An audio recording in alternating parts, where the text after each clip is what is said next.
มั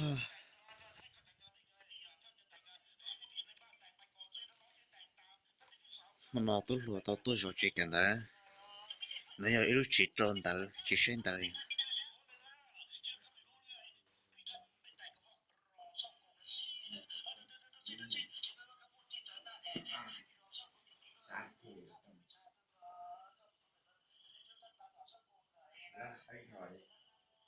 แต่มาชิดตัวนี้ก่อไวไฟซะนะ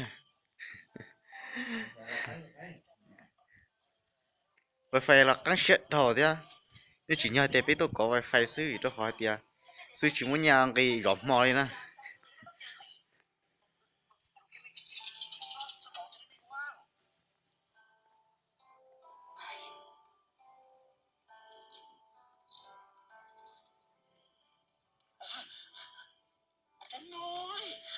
มันน่าจะตัวก่อไวไฟเส้นหนังซะนะที่เดียวชิ้นละล้านยอดถูกมอ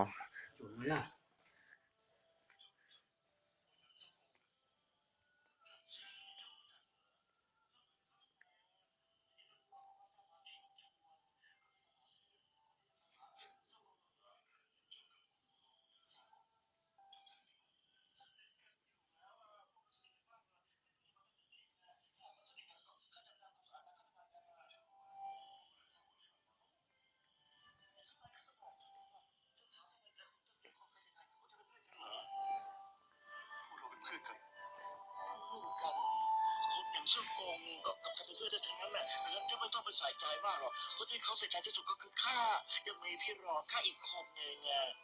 แล้วจะรู้ไหมว่าตอนนี้เซากงอยู่ไหนก่อน